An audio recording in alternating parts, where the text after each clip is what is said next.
नमस्कार. आजच्या सत्राचा आरंभ प्रार्थनेने करूयात. ओम सहनावतु सहनौ भुनक्तु सह वीर्यं करवावहै तेजस्विनावधीतमस्तु मा विद्विषावहै. ओम शांती शांती शांती.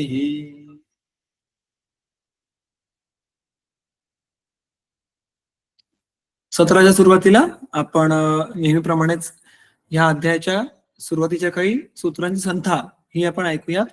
ज्यांना शक्य आहे त्यांनी त्यांच्या त्यांच्या ठिकाणी हे एक ओळ ऐकली सूत्राची की त्याच्या पाठोपाठ ते सूत्रची ओळ रिपीट केली आहे तर मोठ्याने म्हणण्याचा प्रयत्न करा. मुख्यतः गेयता उच्चार यांच्याकडे लक्ष देऊन ते त्याप्रमाणे आपल्या जिभेला वळण द्यायचा प्रयत्न करा. द्वादशोऽध्यायः अथातो दोषभेदीयाध्यायं व्याख्यास्यामः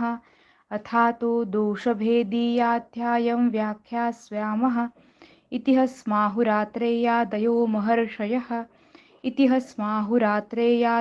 महर्षयः पक्वाशयकटिसक्ति श्रोत्रास्थिस्पर्शनेन्द्रियं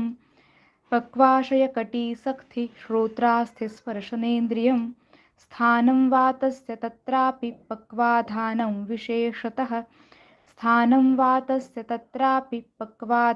विशेषतः नाभिरामाशयस्वेदो लसीकारुधिरं रसः दृक्स्पर्शनं च पित्तस्य नाभिरत्र विशेषतः उरःकण्ठशिरःक्लोम परवाण्यामाशयो रसः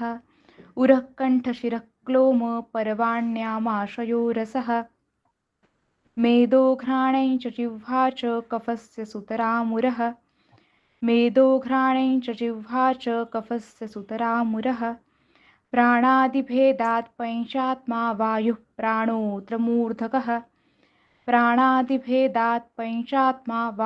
प्राणोऽत्रमूर्धकः उरःकण्ठचरो बुद्धिरुथयेन्द्रियचित्तदृक् ष्ठीवनक्षवथूद्गार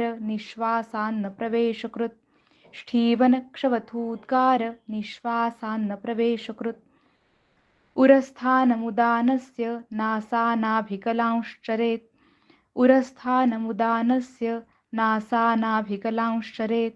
वाक्प्रवृत्तिप्रयत्नोर्जा बलवर्णस्मृतिक्रियः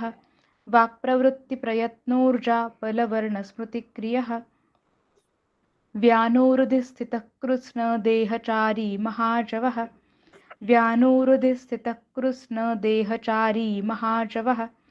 गत्यपक्षेपणोत्क्षेपनिमेषोन्मेषणातिकाः प्रायः सर्वः क्रियास्तस्मिन् प्रतिबद्धः शरीरिणाम् समानोऽग्निसमीपस्थः कोष्ठे चरति सर्वतः अन्नं गृह्णाति पचति विवेचयति मुञ्चति अपानोपानगश्रोणि बस्तिमेढ्रोरुगोचरः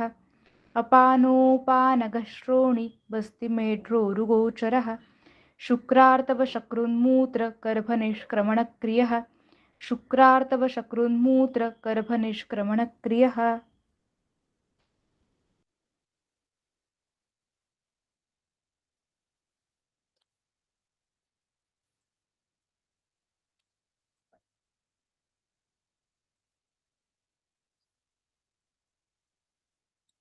ठीक आहे. सत्राचा आरंभ करू. आपण सूत्र क्रमांक 3 जी कपस्थानं आहेत त्यांची टीका ही आपण पाहणार आहोत. सूत्र वाचतो एकदा. उरःकण्ठशिरःक्लोम पर्वाण्यामाशयो रसः मेदोघ्राणं च जिह्वा च कफस्य सुतरामुरः.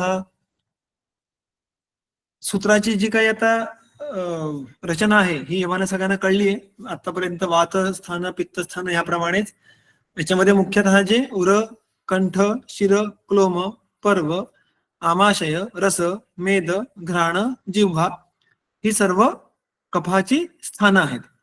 कशी स्थानं आहेत तर हेमाद्रीनुसार सामान्य स्थानं आहेत. आणि उरहा सुतराम, आतापर्यंत ह्या जागी वरच्या सूत्रांमध्ये विशेषतः हा शब्द आला होता. इथं सुतराम हा शब्द आला आहे. सुतराम ह्या शब्दाचा अर्थ असतो सुष्ठू, असं त्याचा पर्याय नाव आहे. म्हणजे प्रशस्त किंवा अतिशय, व्हेरी मच अशा अर्थाने. म्हणजे परत किंवा स्पेशल.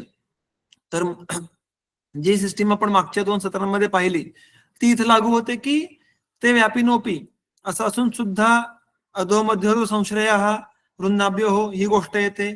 त्याहून पुढे जाऊन परत शरीरामध्ये काही स्थान आहेत तिकडं कफाची विशेषत्वाने उपस्थिती असते. त्या स्थानांना इथं सामान्य स्थान म्हटलेलं आहे. आणि त्या सामान्यांमधला पण एक विशेष स्थान प्रत्येकाचं आहे जे इथं उर प्रदेश असं कफाचं सांगितलेलं आहे. आता बघा याच्यामध्ये आपण एक फक्त अवयवाबद्दल क्रमशः बघूयात. अवयव किंवा जे काही प्रत्यंग आहे, शारीर भाव आहे त्याबद्दल. उर सर्वांना ठाऊक आहे उर प्रदेश कोणता असतो, काय असतो. उर प्रदेशाचा स्थानिक जो कफदोष आहे, जो काही आपल्याला पुन्हा पुढच्या अनुषंगाने जेव्हा टीकेचे पुढचे भाग येतील तेव्हा बघायचं आहेच ते. पण कफाचे जे काही प्रकार सांगितलेले आहेत त्यापैकी जो अवलंबक कफा आहे, उरस्था सहा अशी सुरुवात त्याची होते. त्यामुळे जो अवलंबक नावाचा कोष्ठस्थ कफा आहे त्या कफाचं स्थान उर आहे. आणि हा उर प्रदेश हा कफाचं विशेष स्थान म्हणून सांगितलेलं आहे. पुढे कंठ बघा बरं. कंठ हे क्लिनिकली खूप महत्वाचं आहे. कंठ उर पण आहेत अर्थात. म्हणजे बघा उर, कंठ, शिर, तुम्ही ह्या आहे ना ह्या मुख्यतः पहिल्या 3 जी काही शरीराची स्थानं आहेत त्यांच्याकडे व्याधींची अधिष्ठान म्हणून बघायचा प्रयत्न करा. म्हणजे काय की या ठिकाणी आपल्याला खूप प्रकारचे खूप रुग्णांमध्ये व्याधी झालेले बघायला मिळतात. व्याधींची अभिव्यक्ती किंवा संप्राप्ती झालेली बघायला मिळते. उर प्रदेशामध्ये श्वास असेल, कास असेल, कंठाचे भिन्न भिन्न लक्षणं घेऊन प्राय रुग्ण आपल्या समोर येत असतो. शिर प्रदेशाची किती लक्षणं घेऊन रुग्ण आपल्या समोर येत असतो. साध्या शिरशूलामध्ये सुद्धा किती वैविध्य सापडतं. पण ह्या सगळ्या प्रक्रियेमध्ये आम्हाला एक गोष्ट जी लक्षात ठेवायची की ही सर्व कफदोषाची स्थान आहे. आणि ह्याचा उपयोग कुठे होतो, कसा करायचा. आता जो काही भाग आपण बघत होतो की कंठ प्रदेश फॉर एक्झाम्पल, की कंठ जे व्याधी आहेत कंठाचे जर तुम्ही हे पण बघितलं अष्टांग हृदय उत्तर स्थानामध्ये जिकडं मुखरोगाध्याय आणि त्याची प्रतिषेधाचे सगळे अध्याय आहेत त्यामध्ये सूत्र येतं की बाकी त्यातले मी विस्तार करत नाही की व्याधी कोणते आहेत काय आहेत. पण तिकडं सामान्य चिकित्सा सूत्र जे काही येतं की मुखदंत मूल गलजाहा प्रायः रोगाहा कफास्र भूयिष्ठा. गलज म्हणजे कंठगत हे असे काही व्याधी आहेत हे प्रायः कफ आणि रक्त प्रधान असतात. म्हणून तिकडं कफरक्त हरकर्म कराच, पण तिकडं कटू तिक्त अशा द्रव्यांनी कवल करा, प्रसंगी वमन करा किंवा शिरोविरेचन करा असे स्पष्ट निर्देश त्या ठिकाणी येतात. आम्हाला पण चिकित्सेमध्ये कंठ संबंध लक्षण भिन्न भिन्न असतील. हे बघा कंठ हे स्थान आणि त्यामध्ये जर कोणी आगंतु दोष आलं तरी प्राय आम्हाला कफाचा विचार केल्याशिवाय पुढे जाता येत नाही. मग तुम्ही ते जे आपल्याला आपण सध्याच्या परिभाषेमध्ये टॉन्सिल्स म्हणा, तुम्ही सध्या रुग्ण हे ज्वरामध्ये कंठशूल घेऊन येतो, रुग्ण हा स्वतंत्ररित्या स्वरसाध घेऊन येतो, अनेक प्रकारचे संप्राप्ती असतात. आम्हाला प्रत्येक संप्राप्तीमध्ये असं बघायला मिळतं की फक्त स्निग्ध शीत अशी चिकित्सा करून उपयोग होत नाही. जरी वात प्राबल्य असलं तरी सुद्धा स्थान कफाचं आहे ह्याचा विचार करून कफग्न, कफवातग्न, वातकफग्न अशा चिकित्सेमध्ये आम्हाला स्विच हे करायला लागतात. त्यामुळे कंठासारखं स्थान हे कफाचं आहे लक्षात ठेवायला लागतं. ह्याच अनुषंगाने काही संदर्भ जे पुढे येतात त्याच्यामध्ये कंठरोग्याने दिवसा झोपू नये, रात्री सुद्धा त्यांनी हे जागरण करावं असे उल्लेख बघायला मिळतात.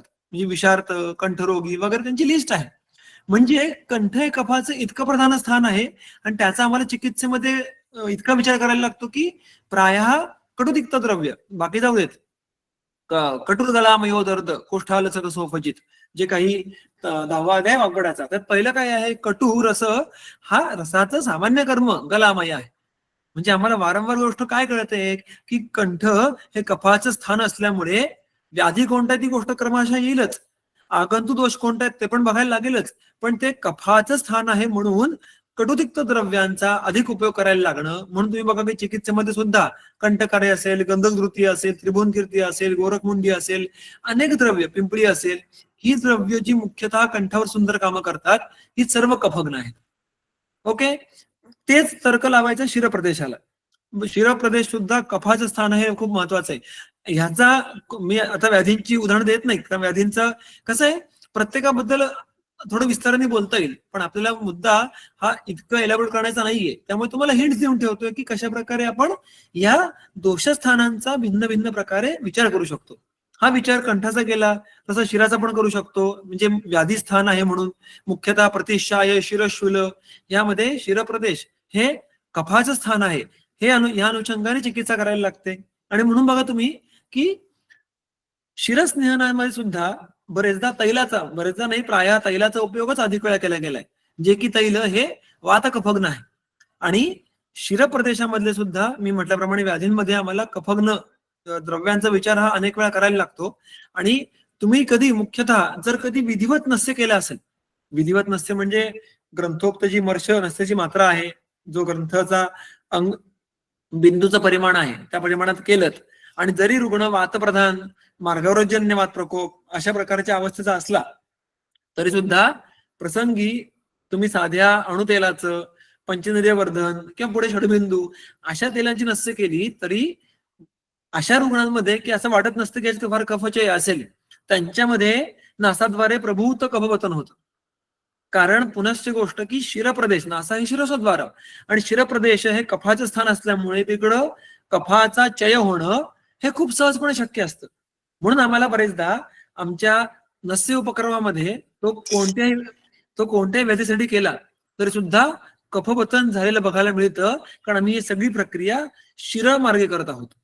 या सगळ्या गोष्टींचा विचार करणं अत्यंत आवश्यक असतं. आणि चिकित्सेमध्ये मग ती कर्मचिकित्सा असेल, शमन चिकित्सा असेल, स्थानिक चिकित्सा असेल, याचा आम्हाला पदोपदी प्रत्यय येतो, हे बघायला शिकायचंय.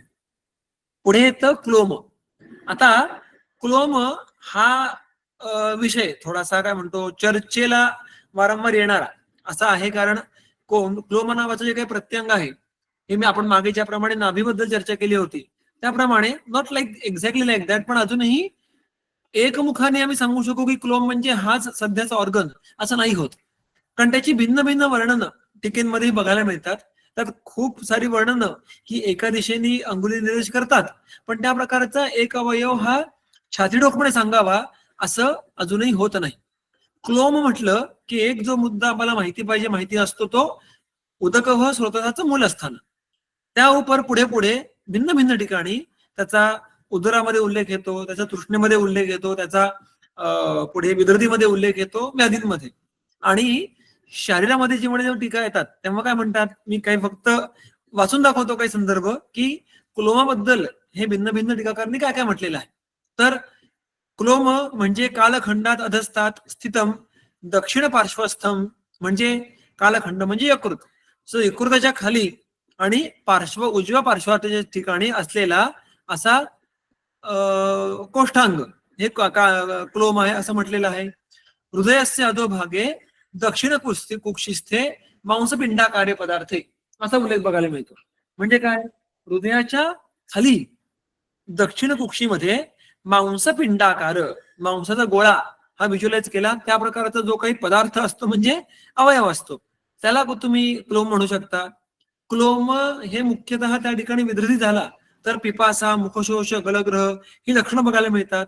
काही लोक म्हणतात हृदयस्थ पिपासा स्थान, हृदयाच्या ठिकाणी असलेलं पिपासा स्थान त्याला क्लोम म्हणा असाही उल्लेख येतो. सांगायचा मुद्दा काय की हे सगळे संदर्भ एकत्र केले तरी अजूनही फड्डीशी अमुक कोष्ठांग, हे कोष्ठांग म्हणजे अमुक अवयव असेल, अमुक ऑर्गन असेल असं सांगता येत नाही. त्याच्यामध्ये मुद्दा म्हणून कानावर घालून ठेवतो की पारिषद्य शारीर नावाचा एक मोठा ठोकळा आहे की त्याच्यामध्ये खूप वर्षांपूर्वी, मला साल लक्षात नाही, पण मोठ्या वैद्यांची परिषद होऊन त्याच्यामध्ये चर्चा विमर्श झाले होते अशाच प्रकारच्या शरीराच्या भिन्न भिन्न अर्थांचे. आणि त्याच्यामध्ये जे काही खूप 5-6 पाने मोठी चर्चा त्यांनी लिहून ठेवली आहे की क्लोम हे सगळे संदर्भ एकत्र केलेत आणि क्लोमाचे अर्थ काय काय असावेत अशी भिन्न भिन्न मतं की तिथे येऊन त्याबद्दल त्यांनी त्याच्याबद्दल उहापोह केलाय. तर मुद्दा असा की त्याच्यामध्ये काही लोक त्याला गॉल ब्लॅडर म्हणतात, काही लोक त्याला पॅनक्रियाज म्हणतात, अजून त्याच्यामध्ये काही काही मतांतर आहेत. सांगायचा मुद्दा की थोडं अजूनही डायसी असं चित्र हे अॅनाटॉमिकली आहे. पण पुढचा मुद्दा बिंग सेड दॅट आम्हाला जेव्हा एक कायचिकित्सक म्हणून आम्ही जेव्हा व्यवहार करतो तेव्हा प्रायः एकतर क्लोमाचे संदर्भ हे तुलनेने कमी आहेत आणि क्लोमाचं कार्य हे सुस्पष्ट आहे बऱ्यापैकी, जे उदक व स्रोताचं मूलस्थान आहे. म्हणून आमचं अडत का नाही बरं? कारण आम्ही शल्यचिकित्सक नाही आहोत म्हणून प्रायः आमचं फारसं अडत नाही. आम्हाला एकदा उदक व स्रोताची मूलस्थानं ही समजली, तर कार्य समजलं, त्याचा दोषांचा संबंध समजला की आमच्या चिकित्सेला सुरुवात होते. आणि म्हणून प्रायः ह्या गोष्टी माहीत नसल्या, जे की चुकीचं आहे, तरी सुद्धा आमचा व्यवहार, काय चिकित्सकाचा व्यवहार अडत नाही. सो लॉंग स्टोरी शॉर्ट, क्लोमचे असे भिन्न भिन्न संदर्भ हे आम्हाला बघायला मिळतात. इथं त्याचं मुख्यतः उल्लेख हा कफदोषाचं एक स्थान म्हणून आलं आहे आणि अर्थात ते उदकवाहाचं मूलस्थान असल्यामुळे या दोन्ही संदर्भांना आम्ही लक्षपूर्वक लक्षात ठेवायला पाहिजे. ओके. पर्व, पर्व, पर्वाचा अर्थ घ्यायचा संधी, प्रायः छोट्या संधी असा अर्थ अनेकदा घेतला जातो, पण इथं मात्र केवळ संधी असा अर्थ घ्यायचा आहे. आता बघा, संधी सुद्धा हे कफदोषाचे स्थान आहे हे सुद्धा अनेकदा विसरायला होतं. प्रायः तुम्ही बघाल तर अनेकविध, म्हणजे सरसकट नाही पण अनेकविध संधिगत संप्राप्त्यांमध्ये, मुख्यतः वातवेधीच्या संप्राप्त्यांमध्ये आम्हाला आरंभी वातघ्न पण त्यासोबत कफघ्न, ईषदवृक्ष, उष्ण अशा अनुलोमन जातीच्या औषधांचा उपयोग करायला लागतो. मग त्यामध्ये अजमोदरी सारखी चूर्ण असतील, महारसनादी असेल, गुग्गुळ कल्पना असतील, आणि तो आरंभीचा जो काही त्या ठिकाणी स्थानाचं जो काही दृष्टी आहे, स्थान कोणतं? संधी. संधी कोणाचं स्थान आहे? कफाचं. सो आम्हाला आरंभी तिकडं वात कफघ्न अशा प्रकारचं चिकित्सेचं धोरण करून त्यानंतर आम्ही केवलम निरुपस्तंभम अशी वाताची चिकित्सा केली तर अधिक चांगलं फल हे प्राप्त होतं असा अनुभव आहे. आणि त्यामागचा तर्क काय आहे? कारण पर्व किंवा संधी हे कफदोषाचं स्थान आहे आणि त्या ठिकाणी जर वायूने स्थानसंशय केला तर वायू हा तिथलचा आगंतु दोष होतो. आणि पुन्हा आपल्याला सिद्धांत आपण मागच्या वेळेस उल्लेख केला होता की स्थानिक दोष, आगंतु दोष यातलं बलवान कोण आहे त्यानुसार चिकित्सा करा. सो आम्हाला संधी हे कफस्थान आहे हे विसरून चालत नाही, हा यातला मुख्य मुद्दा. पुढे बघा, आमाशय आणि रस या दोन्ही स्थानांचा उल्लेख मी मागच्या वेळेस केला होता. वी हॅड टच्ड इट की बाबा रे, ही दोन्ही स्थानं ही पित्तदोषाची पण आहेत आणि कफदोषाची पण आहेत. आपण मागच्या वेळेस टीका बघितली होती की स्पर्शनेंद्रिय म्हणजे त्वचा हे कशा प्रकारे वाताचंही स्थान आहे, पित्ताचंही स्थान आहे. आणि अरुण दत्तांनी त्याच्याबद्दलचं स्पष्टीकरण देताना एक मुद्दा मांडला होता की कसं वातपित्ताचं चांगलं जुळतं, जमतं, म्हणून ते एकत्र राहू शकतात. पण त्यापुढे आपण एक गोष्ट बघितली होती की that is not the only criterion. आमाशयामध्ये कफदोष पण आहे, पित्तदोष पण आहे. रसधातूमध्ये कफदोष पण आहे, पित्तदोष पण आहे. तर सर्वच वेळेस सर्वच दोषांचं जुळतं का? असं होणार नाही ना. त्यांची अनेक गुण विपरीत असतात. मग त्यामागे कारण काय असावं? तर त्याचं एक उत्तर आपण जे मागच्या वेळेस बघितलं होतं. काही विद्यार्थ्यांनी मला संदर्भ वाचून शेअर पण केला. So I was very happy की तुम्ही सांगितलेले संदर्भ मुळातनं वाचलेत आणि त्याचा अभ्यास करायचा प्रयत्न केलात तर तुमच्यापेक्षा आनंद मला जास्त होईल. कारण ह्याच प्रकारे आयुर्वेदामधले बारीक बारीक गोष्टी ह्या प्रयत्नपूर्वक शिकणं, खोलवर जाणं हे साध्य होतं.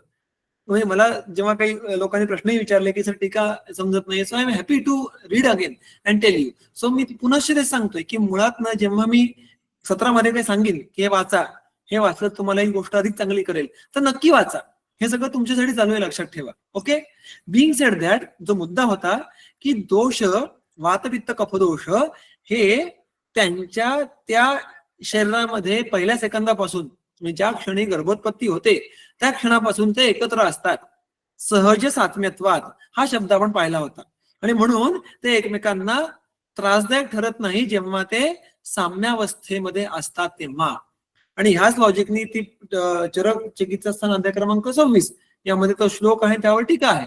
त्याच्याबद्दलचं मी म्हटल्याप्रमाणे की मुळात जाऊन वाचा, मी त्यात विस्तार करत नाही.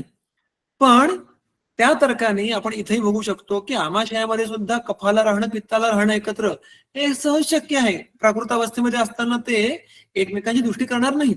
रसधातूमध्ये सुद्धा कफ आणि पित्ताचा एकत्र सहवास हा नक्कीच असू शकतो. रसधातूचा तर कफ हा प्रमुख आश्रयी दोष आहे. आणि म्हणून पुढे आम्हाला बघायला मिळतं की रसोपी श्लेष्मवत, रसवृद्धीची लक्षणं त्यांनी वाग्भटांनी मागच्या अध्यायामध्ये काय सांगितलेलं आहे, पुढे नाही मागच्या अध्यायामध्ये काय सांगितलेलं आहे, रसोपी श्लेष्मवत, बस इतकंच की रसवृद्धीची लक्षणे तुम्ही कफवृद्धीप्रमाणे जाणा, इतकं त्यांच्यामध्ये हा गुणकर्मांमध्ये साधर्म्य आहे. म्हणून हे आम्हाला एक गोष्ट इथे समजून घ्यायला लागते की रस हा कफाचा प्रमुख आशय आहे, तुलनेने पित्त हा तिकडचा 2 नंबरचा आश्रय असणार आहे, हे आम्हाला या प्रकारच्या संदर्भाने समजू शकतो. पण तरी सुद्धा दोघांचीही one of the important site ही आमाशय पण आहे आणि रस पण आहे. आणि तुम्ही विचार केलात तर बघा, एक खूप छान सूत्र येतं, तळटीपेत येतं ते ज्वर चिकित्सेमध्ये अष्टांग हृदयाच्या अन्य ग्रंथांच्या अनुषंगाने टीकेमध्ये बरेचदा कोट करतात टीकाकार सुद्धा, की ते सूत्र अशा प्रकारचं आहे, कफपित्ते द्रवे धातू लंघनम सहते महत. कफ आणि पित्त हे दोन्ही द्रव धातू आहेत. द्रवचा अर्थ इथं काय घ्यायचा, पातळ का, तर तसं अपेक्षित नाहीये, जल महाभूत प्रधान. आणि धातू म्हणजे काय, तर सामान्य साम्यावस्थेमध्ये धातू स्वरूप असलेले हे दोघंही अशा प्रकारचे कफ आणि पित्त आपल्या परिभाषेतले दोष यांच्यामध्ये आप्यांश असल्याने ते जेव्हा एकत्र असतात तेव्हा त्यांच्यातल्या आप्यांश हे एकमेकांना पूरक होतात. आणि तसं असल्यामुळे जेव्हा त्यांचा संसर्ग असतो किंवा ते दोघं एकत्र असतात तेव्हा लंघनम सहते महत. तेव्हा त्या अवस्थेमध्ये, त्या व्याध्यावस्थेमध्ये लंघन हे चांगल्या प्रकारे सहन होतं. सहन होतं म्हणजे काय, तर लंघन ही चिकित्सा तिकडं योग्य ठरते का, कारण लंघन हे अपदर्पण म्हणजेच काय, अतिरिक्त पृथ्वी आणि आप यांचा ऱ्हास करणारी चिकित्सा आहे. आणि इथं कफ आणि पित्त दोघातला सामान्य जो काही प्राधान्य आहे ते आपमहाभूताचं आहे. आणि म्हणून दोघी वाढलेले दोष हे लंघन साध्य असतील, अपदर्पण साध्य असतील तर लंघन आणि तिकडं काम सोपं होणार आहे. आणि म्हणून बघा तुम्ही आता हे दोन्ही दोष हे कुठं आहेत, आमाशयामध्ये आहेत. आणि म्हणून प्रायः आमाशयोत्थ अनेकविध व्याधी हे त्यांची इस्पेशली आरंभीची अवस्था ही लंघन साध्य असते. ज्वर आमाशयोद्भूत आहे, आमवात आमाशयोद्भूत आहे, अतिसार आमाशयोद्भूत आहे, छर्दी आमाशयोद्भूत आहे. आणि तुम्ही बघा या सर्व व्याधींच्या चिकित्सा सूत्रातला पहिला उपक्रम लंघनचा असतो. तुम्ही अतिसार बघा, तुम्ही छर्दन बघा, तुम्ही ज्वर बघा, सांगायचा मुद्दा काय, लंघन चिकित्सा आमाशयाची या स्थानाची किंवा आमाशयोत्थ व्याधींची पहिली चिकित्सा लंघन हे आलं कुठून, असं का बरं, तर ते कफासोबत पित्ताचंही स्थान आहे. आणि अशी दोन्हींची स्थानं असल्यामुळे दोघांनाही जो उपक्रम हा योग्य लागू पडतो. कसा बरं लागू पडतो, जर लंघन दिल्यास वृद्ध कफ वृद्ध पित्त यांचं बल कमी होत असेल तर त्यांनी त्या स्थानाची विकृती पण कमी होणार आहे. बघा आपण खूपदा वाक्प्रचार वापरतो की स्थानाचं बल ग्रंथामध्ये पण शब्द बरेचदा येतो, आमाशय पक्वाशय यांच्या ठिकाणी बल हे कमी जास्त असताना, पण स्थानाचं बल तरी कशावर निर्भर करतं, तर टीकाकार स्पष्टपणे म्हणतात ते दोषबलच आहे, दोषबलाशिवाय वेगळं काही नाही. तो इथं सुद्धा जेव्हा आमाशयोत्थ व्याधी होतात तेव्हा आमाशय स्थान कोणाचं आहे, कफदोष पित्तदोष दोघांचंही आहे. अर्थात प्रत्येक वेळेस दोघांचीही स्थान दुष्ट होतील असं नाही, पण कोणतेही स्थान दुष्ट असेल तर काय होतं, तिकडं ख वैगुण्य तयार होणार आहे. आमाशयातल्या कफात किंवा पित्तात किंवा दोघांमध्ये दुष्टी विकृती उत्पन्न झाली तर ते असतं आमाशयाचं ख वैगुण्य. हा साधा जर नियम बघितला तर यत्र संग ख वैगुण्यात तिथे दोष आश्रय घेणार आहे, व्याधीच तत्रोपजय ते होणार आहे. आणि अशा वेळेस ज्या ठिकाणी ख वैगुण्य घेतलंय ते ख वैगुण्य मुळातनं दूर केल्याशिवाय संप्राप्तीपूर्ण भंग होणार नाही. जर आपण आमाशयाकडे लक्ष दिलं नाही आणि फक्त आगंतु दोष आहे त्याला कमी करत बसलो तर व्याधी पुन्हा होतो. असे रुग्ण बघायला मिळतात की तुमची औषध चालू होती तोपर्यंत बरं वाटलं, काही दिवस बरं पण राहिलं, पुन्हा त्रास वाटला. असं कधी होतं, आणि त्याला अर्थात अनेक कारण आहेत, पण त्यातलं एक मुख्य कारण काय आहे की जेव्हा ज्या ठिकाणी दोषाने आश्रय घेतला होता त्या दोषाला तर तुम्ही शांत केलं, पण तो आश्रयाचा तुम्ही उच्चाटन नाही करू शकला, मग त्या ठिकाणचा आश्रय म्हणजे त्या ठिकाणचा स्थान संश्रय ख वैगुण्य दूर करायचं असेल म्हणजे नक्की काय करायचं, तर ख वैगुण्य दूर करायचं म्हणजे ते स्थान ज्या दोषाचं आहे त्या दोषाला त्या ठिकाणी साम्य अवस्थेमध्ये आणून ठेवायचं. म्हणून लंघन चिकित्सा ही आमाशयामध्ये आमाशयोद्भूत व्याधींमध्ये श्रेष्ठ ठरते. हेच लॉजिक रसाचं आहे बघा. रसप्रदोष जे व्याधी आहेत सगळ्यात परत हीच उदाहरणं सामान्य आहेत. ज्वर आहे, आमवात आहे, पुढे जाऊन तुम्ही बघितलं तर रसशेषा जीर्णासारखी व्याधी असतील किंवा रसप्रदोष लक्षणं बघा तुम्ही पुन्हा चरक सूत्रस्थान अध्याय क्रमांक 28 की त्यातल्या अनेकविध लक्षणं ही बलवान असतील, स्वतंत्र असतील तर तिथं लंघन चिकित्सा येते. रसाश्रित दोष जेव्हा असतील की सर्व सर्व शरीरानुगते सामे रसे लंघन पाचनम अशी चिकित्सा ही गृहिणीच्या सामान्य चिकित्सा सूत्रामध्ये येते. गृहिणीमध्ये सुद्धा ते स्पष्टपणे म्हणतात की बाबा रे, सर्व शरीरामध्ये जो काही रसधातू असतो त्याच्या आश्रयाने जर सामदोष असतील तर लंघन आणि पाचन कर.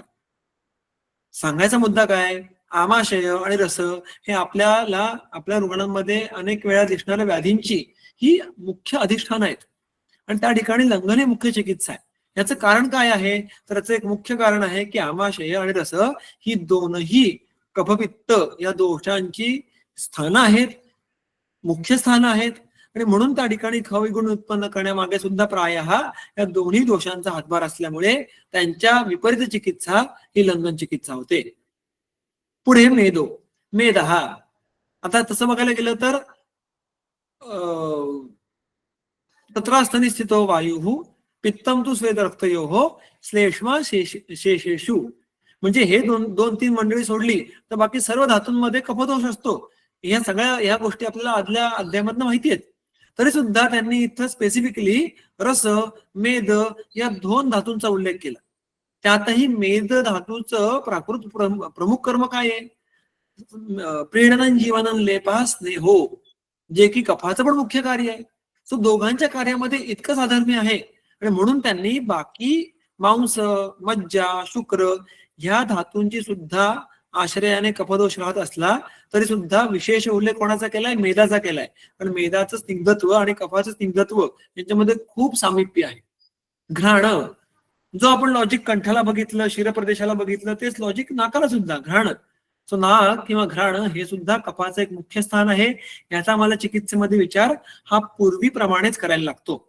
आणि जिव्हाच सेम लॉजिक बघा, तुम्हाला बरेचदा जिव्हागत संप्राप्ती असेल तेव्हा सुद्धा तुम्हाला अनेकदा तुम्ही ग्रंथातले योग बघितलेत तर कटू, कषाय, तिक्त अशा प्रकारच्या रसांचेच योग तुम्हाला बघायला मिळतात.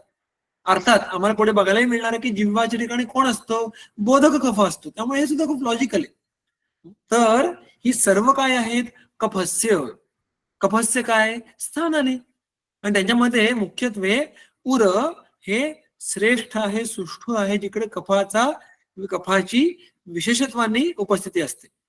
आता ह्याची टीका बघूया. टीका छोटी आहे म्हणून मी इथे इतका विस्तार केला, कारण टीकेतनं फार गोष्टी आपल्याला समजणार नाहीत म्हणून. आता पहिली सर्वांग सुंदर टीका बघूयात. कफस्य उरप्रभृतीनी जिव्हांतानी स्थानानी. कफस्य कफाचे षष्ठी एक वचन, उरप्रभृतीनी उरापासून पुढची, जिव्हांतानी जिव्हेने अंत होणारी अशी जी काही सगळी यादी आहे ती काय आहेत, कफस्य स्थानानी, कफाची स्थान आहेत. सुतराम, सुतरामचा अर्थ काय बघितला, सुष्ठू म्हणजे अप्रिशिएबल, प्रशंसनीय, जास्त, व्हेरी मच वगैरे. उरहा वक्षहा, आता ह्याचा अर्थ स्पष्ट आहे. उर म्हणजे काय, वक्ष प्रदेश. पुढची टीका बघा हेमाद्रीची, आयुर्वेद रसायन. कफस्य आह उर इति, कफाची स्थान सांगत आहेत उर इत्यादी. उरहा वक्षहा स्पष्ट आहे. क्लोम म्हणजे काय सांगितलं बघा हेमाद्रीनी, उदकवाही स्रोतो मूलम हृदक्षिणतो मांसग्रंथी. उदकव स्रोतसाचं मूलस्थान आणि हृदयाच्या दक्षिणतः उजवीकडे असलेली मांसाची गाठ किंवा गाठीसारखा अवयव याला हेमाद्री क्लोम अशा प्रकारे म्हणतो. परवाणी म्हणजे संधया. सो मी म्हटल्याप्रमाणे की फक्त हाताचे पेर असं नाही तर सर्व संधी. घ्राण, घ्राणम नासा. आणि येशू मध्ये या सर्वांमध्ये उर हा विशेषता स्थानम. उर हे विशेष स्थान आहे. आता ही टीका स्पष्ट सोपी आहे. सो ह्याच्यामध्ये अधिक वेळ न दवडता आपण पुढच्या सूत्राकडे वळूयात, पुढच्या टीकेकडे वळूयात. आता पुन्हा जी टीका आहे, जी नॉर्मल फॉन्ट मध्ये आहे, ती आहे अरुण दत्ताची.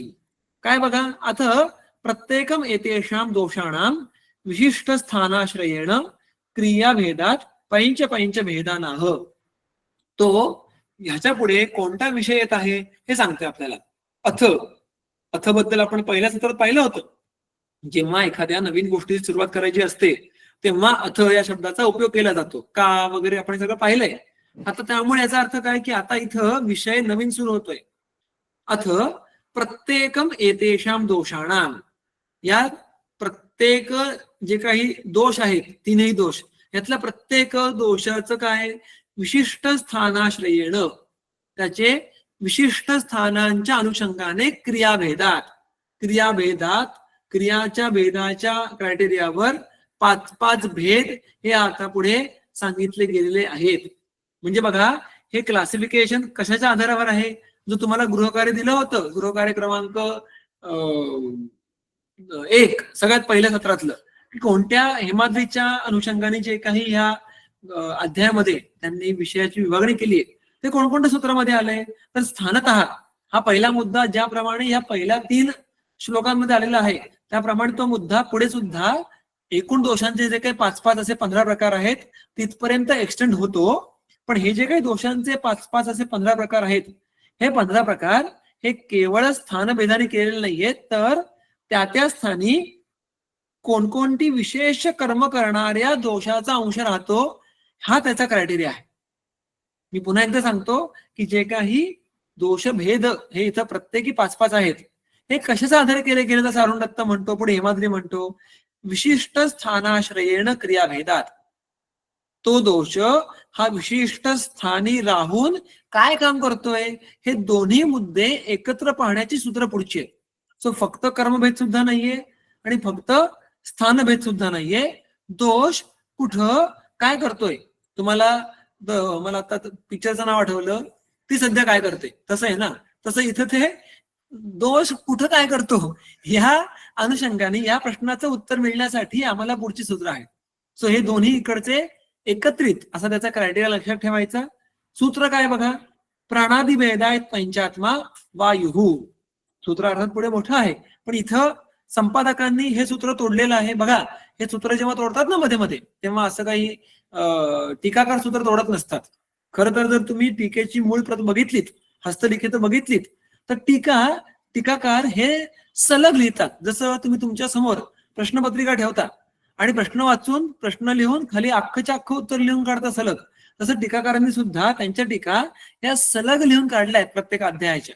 पण आपले जे काही संपादक आहेत त्यांनी आम्हाला कुठली टीका कोणत्या सूत्रावरची आहे हे कळावं म्हणून सूत्र किंवा सूत्राचे अंश किंवा अनेक सूत्र, मग त्याची टीका, पुन्हा सूत्र, ही रचना आमच्या ग्रंथामध्ये प्रिंटिंग करून दिलेली आहे. सो हे स्पेस वगैरे मध्ये असते की नाही, प्राणादी भेदात पंचात्मा वायू आणि त्याच्यानंतर पुढे टीका, अशी रचना ही ग्रंथात नसते, हे फक्त लक्षात ठेवायचं. ठीक आहे. आता बघा, याच्यामध्ये शब्द अगदीच कमी छोटे आहेत. काय याच्यामध्ये, प्राणादी भेदात पंचात्मा वायू. बघा, एक इंटरेस्टिंग गोष्ट जी फार महत्वाची आहे, वायू हे प्रथमा एकवचनाचं रूप आहे. वायू असा हा प्राणादी भेदात पंचात्मा. सो वायू हा प्राण इत्यादींच्या भेदांमुळे पंचात्मा असतो. आता तो पंचात्मा असतो म्हणजे 5 वायू असतात असा अर्थ होत नाही. वायू हे प्रथमा एक वचन आहे. सो प्राणादी भेदात 5 वायू असा शब्दशः अर्थ होत नाही. पाचकादी भेदात 5 पित्त असतात. पित्त प्राणादी भेदामुळे पंचात्मा वायू असतो. पित्तम पंचात्मकम तत्र असं सुद्धा येतं की नाही, बरोबर. तिकडे शब्द काय वापरलाय, पंचात्मकम, आत्मक. त्याप्रमाणे पुढे त्या शब्दाचा अर्थ काय दिला त्या गोष्टी बघू. सांगायचा मुद्दा काय, वायू एकच असतो, पित्त एकच असतं, कफदोष एकच असतो. ते 5 असतात असं नाही, त्यांचे भेद केले गेलेले आहेत विशिष्ट स्थानामध्ये. ते जे काही कर्म करतात त्यांच्या आधारे. याची खूप छान टीका ही पुढे येणार आहे. आपण टीकेकडे जाऊया. पहिल्यांदा ह्याच्यावरची अरुण दत्ताची टीका काय बघा, सर्वांग सुंदरा. वायू एकः एव, तो स्पष्टपणे सांगतो वायू हा एकच आहे. कसा आहे, चलन स्वभाव सन्, तो चलन स्वभाव त्याचा स्वभाव कसा आहे? चलन, सतत हा काय म्हणतो हालचाल त्याची होत राहते, ज्याला सतत गती आहे, असा स्वभावाचा वायू हा एका एव, एव म्हणजे च, हा एकच आहे, सन म्हणजे असणं, असून. आता हा एकच असून काय? प्राणादिभिः प्राणोदान व्यान समानापानैः भेदात म्हणजे विशेषात पंचात्मा पंच स्वभाव, म्हणजे वायू ज्याचा स्वभाव गती आहे, हा एकच असून सुद्धा प्राणादिभिः म्हणजे आधी म्हणजे कोण? प्राण इत्यादी 5 जे काही आहेत मंडळी, त्यांच्या द्वारे भेदात. सो प्राण इत्यादी हे वात भेदाचे म्हणजे वाताचे विशेष आहेत, हे इथे सांगत आहेत. पंचात्मा, पण वायू कसा आहे? वायू पंचात्मा आहे. पंचात्मा हे तर वायूचं विशेषण आहे. हा शब्द सुद्धा प्रथम एकवचनामध्ये आहे. मग पंचात्माचा अर्थ काय? पंच स्वभाव, हा आत्माचा अर्थ अरुण दत्त इथं आत्मा म्हणजे स्वभाव असा घेतो. म्हणजे माणूस एकच आहे, पण त्याचे 5 वेगवेगळे स्वभाव आहेत. 5 माणसं आहेत का? प्राण नावाचा एक माणूस, उदान नावाचा एक माणूस, वायू नावाचाच एक माणूस आहे. कशा प्रकारे? जर पुढचा दृष्टांत वाचला तर ते अगदी स्वच्छ होऊन जाईल आपल्या डोळ्यासमोर. यथा एकहा अपि देवदत्तः. बघा टीकेमध्ये काय आलंय? यथै कोपी. यथै कोपी ह्याच्यामध्ये 3 शब्द आहेत, यथा, एकहा आणि अपि. एकोपी हा अवग्रह आला मध्ये, ए साकाराचा, तो विसर्ग संधी झाला. यथा एकहा अपि, जसा, यथा म्हणजे ज्या प्रकारे, काय? एकहा अपि एकच असलेला कोण? देवदत्त, देवदत्त नावाचा माणूस किंवा मुलगा. आपल्याकडे तुम्ही ग्रंथांमध्ये खूपदा बघा, टीकेमध्ये मुख्यतः ग्रंथांमध्ये, म्हणजे की जेव्हा असं काही उदाहरण द्यायचं असेल, जसं आपण एखादा विनोद सांगताना, गोष्ट म्हणताना काय म्हणतो? समजा राजू नावाचा एक मुलगा आहे, किंवा आपण त्याला म्हणतो की सपोज एक्स नावाची व्यक्ती आहे. असं एक्स किंवा राजू किंवा ज्याला आपण हिंदीमध्ये फलाना वगैरे करतो, त्या अर्थाने देवदत्त शब्द अनेकदा ग्रंथांच्या टीकेमध्ये येतो, की असा देवदत्त नावाचा कोणतरी माणूस आहे, अशा प्रकारे त्यांना म्हणायचं आहे. तर यथा एकहा अपि देवदत्त, जसा तो देवदत्त नावाचा कोणतरी माणूस, एकहा अपि एकच असून सुद्धा या क्रिया करोती, याम याम क्रियाम करोती, तो जी क्रिया करतो तत् अनुरूपाम एव संज्ञाम लावक पाचकादिकाम लभते तद्वत वातादयः. म्हणजे काय? तो माणूस जी क्रिया करतो, जी कामं करतो, तद अनुरूपाम एव त्या कामाला अनुरूप, सुटेबल, साजिशी अशी संज्ञाम, त्या माणसाला संज्ञाम लभते, प्राप्त होते, त्याला जसं नाव लाभतं, त्याला तशी ओळख लाभते. कशा प्रकारे? लावक पाचकाधिकाम. लावक म्हणजे काय? कर्तक म्हणजे कापणारा, पाचक म्हणजे शिजवणारा. म्हणजे थोडक्यात समजा तुम्ही आम्ही स्वयंपाक करतोय कोणतरी, आणि आम्हाला एक भाजी करायची, तर पहिल्यांदा भाजी काय करायला लागते? पहिल्यांदा धुवून घ्यायला लागेल, मग ती चिरून घ्यायला लागेल, मग निवडायला लागेल, मग त्याच्यावर तुम्ही अजून काहीतरी संस्कार कराल, मग त्याला फोडणी द्याल वगैरे वगैरे. आता स्टार्ट टू एंड ही सगळी भाजी करण्याच्या क्रियेमध्ये जेव्हा तुम्ही भाजी कापत होता, तेव्हा तुम्ही कर्तक होता किंवा लावक होता, म्हणजे भाजी कापणारे होतात. जेव्हा तुम्ही भाजी ही गॅसवर ठेवून ती शिजवताय, तेव्हा तुम्ही कोण असता? पाचक असता, म्हणजे शिजवणारे असता. मग भाजी कापणारे तुम्ही आणि भाजी ही कुक करणारे तुम्ही, ही 2 वेगळे व्यक्ती आहेत का? नाही. पण भाजी कापताना त्याला कर्तक म्हटलं जातं आणि शिजवताना त्याला पाचक म्हटलं जातं. लांबची जाऊ देत, अजून साधं उदाहरण देतो, की मी जेव्हा माझ्या मुलीसोबत असतो तेव्हा मी तिचा वडील असतो. मी जेव्हा तुम्हाला आता काहीतरी शिकवायचा प्रयत्न करतोय, तेव्हा एक अध्यापक किंवा मार्गदर्शक या भूमिकेतून सांगायचा प्रयत्न करतोय. जेव्हा मी माझ्या बहिणीसोबत असतो तेव्हा भाऊ असतो. तो मला सुद्धा मल्टिपल रोल्स आहेत की नाही? पण मी माणूस बदलला का प्रत्येक वेळेस? बहिणीसोबत वेगळा, मुलीसोबत वेगळा, आता तुमच्यासोबत वेगळा नाही. मी प्रयाग नावाचा एकच माणूस आहे. मी जी क्रिया करतोय त्यानुसार मला रोल असाइन होतोय, भूमिका ठरते, नाव ठरतंय, की आता वडील, आता नवरा, आता मुलगा, आता शिक्षक. त्याच प्रकारे बघा, ह्याच प्रकारे वायूला नावं मिळतात. प्राण नावाचा वायू, उदान नावाचा वायू, हे 5 वायू नाहीयेत, एकच वायू आहे. पण जर तो वायू हा पक्वाशयात असला आणि अमुक कामं करत असला तर तिथं त्याला तुम्ही अपान म्हणा, तिथं तुम्ही त्याला अपान म्हणा. तसंच समजा पुढचं जे सूत्र तुमच्या डोळ्यासमोर आहे की प्राणसूत्र मूर्धक, हा डोक्यामध्ये असलेला वायू ही बुद्धी, हृदय, इंद्रिय, चित्त, दृक वगैरे कामं करतोय, तर तुम्ही वायूला तिथं तेव्हा प्राण म्हणा. असा त्यांचा एकूण सगळा वर्णनाचा उद्देश आहे.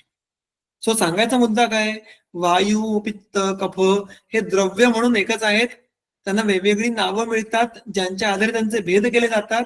आणि ते कशाच्या आधारे केले जातात, तर तो दोषाचा जो काही अंश आहे हा कोणत्या स्थानी काय काम करतोय, कोणत्या स्थानी काय काम करतोय त्यावरनं पुढचे सर्व 15 प्रकार ठरतात. सो एकूण दोष 3च आहेत, त्यांचे भेद मात्र इथं या क्रायटेरियानुसार केले आहेत. आपण पुढे अशाच प्रकारे हेमाद्री टीका बघूयात. आयुर्वेद रसायन अथ विशिष्ट स्थानम कर्मच. ज्यांनी ज्यांनी गृहकार्य केलं त्यांना हे वाचताना सापडलं असेल आणि त्यांना आम्ही रिप्लाय करताना याच्यामध्ये जे काही एक टेबल करून दिलंय त्यामध्ये याचा उल्लेख केलाय. आणि जो आपण भाग मागाशी बघितला की सामान्य स्थान ही मागे सांगून झाली सूत्र क्रमांक 1, 2, 3 मध्ये. आता इथपासून पुढे विशिष्ट स्थान आहेतच, पण कर्मतः भेद सुद्धा आम्हाला या पुढच्या सूत्रांमध्ये बघायला मिळतो. सामान्य कर्म, आता बघा ते काय म्हणतात, स्थान विशिष्ट आहे तसं कर्म पण विशिष्ट आहे. म्हणजे याचा अर्थ कर्मांचे पण 2 भाग झाले, सामान्य कर्म आणि विशेष कर्म. मग असा प्रश्न पडू शकतो की सामान्य कर्म कोणती दोषांची. अर्थात हेमाद्री सांगतो, सामान्य कर्मण उत्साहादेहे पूर्वाध्याय निर्दिष्टत्वात. जी काही सामान्य कर्म आहेत कोणती, उत्साह, श्वास, निश्वास, ही वाताच्या कोणत्या भेदाची होती का, नाही, ती वायूची कर्म होती इन जनरल, त्यामुळे ती झाली सामान्य कर्म. आणि आता वायूला प्राण म्हणून, वायूला आपण नाव देऊन जी आम्ही त्याची विशेष कर्म बघणार आहोत ती त्याची विशिष्ट कर्म आहेत. आणि म्हणून हेमाद्री म्हणतो की सामान्य कर्म दोषांची 11व्या अध्यायात, ह्या अध्यायामध्ये या सूत्रापासून पुढची जी आहेत ही विशिष्ट स्थानाच्या वायूची विशिष्ट कर्म आहेत असं तो सांगतोय. तत्र त्याच्यामध्ये वायोहो विशेषम आह, वायूचं विशेष काय, स्थान आणि कर्म भेदानी पुढे वर्गीकरण हे सांगत आहेत. काय, प्राणादी भेदात इति, प्राणादी भेदात इथपासून पुढे. प्राणादया प्राणोदान व्यान समानापानाहा. प्राणादी म्हणजे कोण कोण, तर अर्थात हे पंचवायू जे आपण म्हणतो की पंचात्मा, प्राण, उदान, व्यान, समान आणि अपान. पंचात्मा पंच विशेष हा.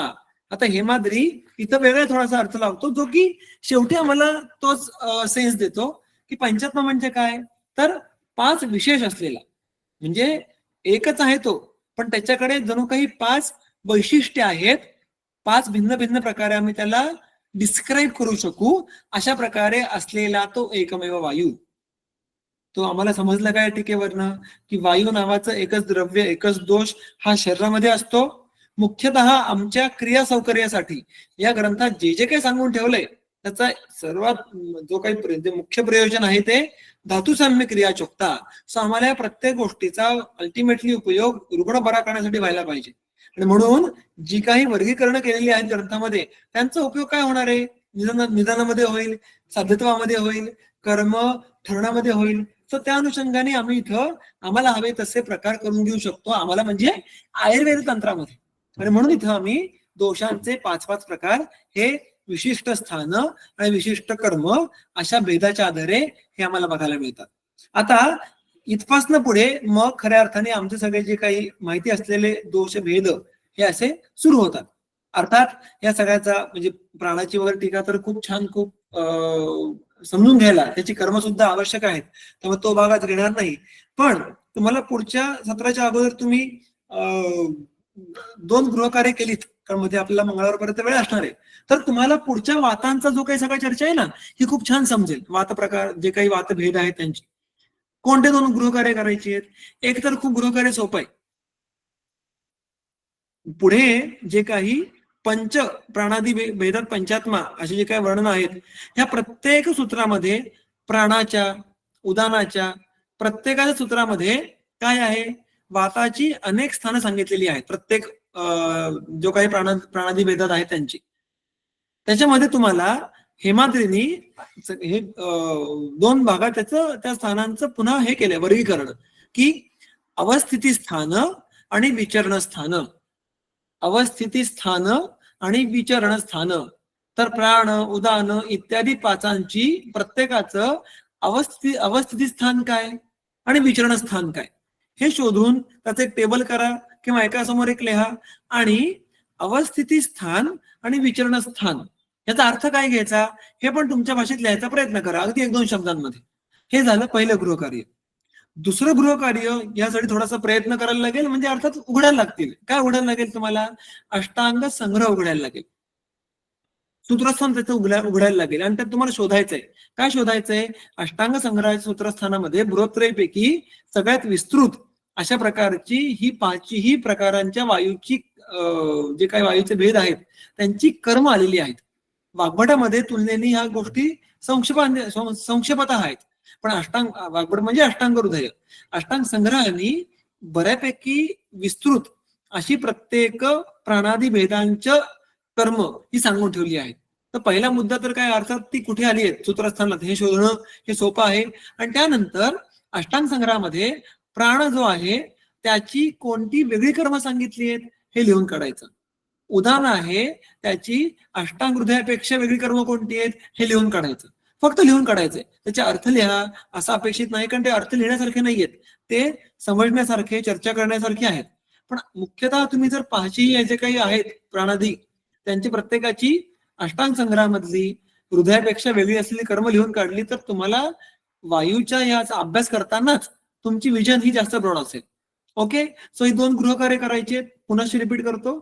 जे काही प्राणादी आहेत इकडं वायू त्यांचं आत्ताच्या सूत्रांमध्ये हेमाद्रीच्या अनुषंगाने अवस्थिती स्थान कोणतं आणि विचरण स्थान कोणतं याचा अर्थ काय हे लिहायचा प्रयत्न करा. आणि दुसरं, प्राणादी पंच जे आहेत त्यांची अष्टांग संग्रहाच्या सूत्रस्थानामध्ये वाग्भटाच्या अष्टांग हृदयापेक्षा जास्तीची काही कर्म आलेली आहेत, कोणत्या प्राणादींची कोणती कर्म जास्ती आली आहेत हे सुद्धा लिहून हे सगळं आम्हाला ईमेल वेळेत करायचा प्रयत्न करा. मी म्हटल्याप्रमाणे की गृहकार्य 1 आणि 2 यांचे प्राय सर्वांना आम्ही रिस्पॉन्स हे ईमेल केलेले आहेत. त्याचप्रमाणे प्रत्येकाने शक्यतो एकतर लिहून त्याचा पीडीएफ फोटो काढा किंवा त्याची पीडीएफ फाईल पाठवा. जर तुम्हाला टाईप करायचं असेल तर टेक्स्ट फाईल करून त्याची पीडीएफ कन्वर्ट करा. पण प्रत्येक गृहकार्याच्या सुरुवातीला हे तुमचं नाव, तुमचं महाविद्यालय, तुमचा वर्ग हे लिहायला विसरू नका. ठीक आहे, सो आज आपण इथे थांबूयात. फक्त सूत्र वाचतो आणि इथं आपण आपला विराम घेऊयात. प्राणोत्र मूर्धगः उरकंठचरो बुद्धी हृदयेंद्रिय चित्तदृक् ष्ठीवनक्षवथूद्गार निश्वासान्न प्रवेशकृत. आत्ताच्या सत्रामधली किंवा आतापर्यंतची जर काही कोणाला शंका किंवा प्रश्न असेल तर आता अनम्यूट करून विचारू शकता, नाहीतर आपण आपलं सत्र इथं हे समाप्त करूयात.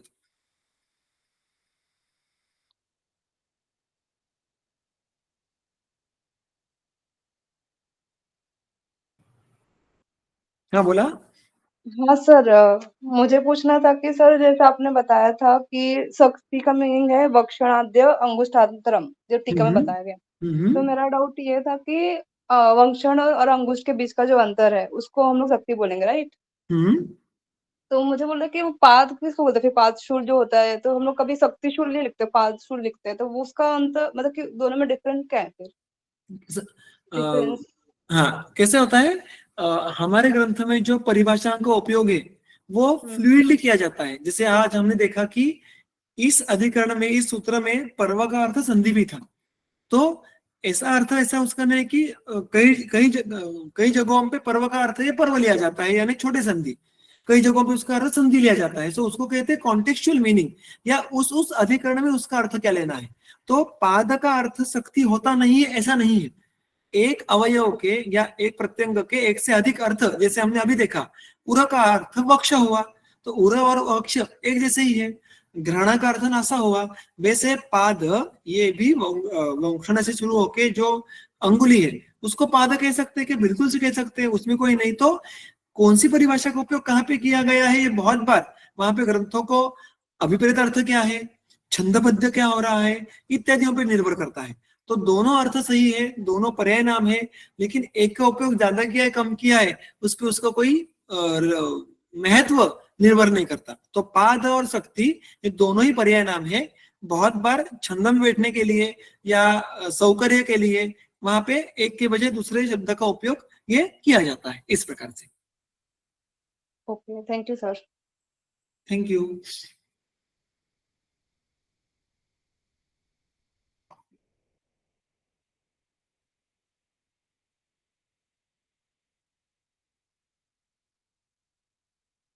ठीक आहे, जर कोणाला काही प्रश्न नसतील तर आपण आपलं सत्र इथे थांबूयात आणि पुढचं सत्र आपलं मंगळवारी होईल.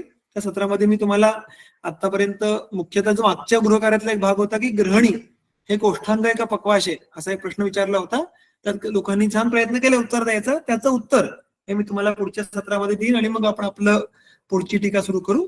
आता भेटू पुन्हा मंगळवारी रात्री 9:30 वाजता. धन्यवाद.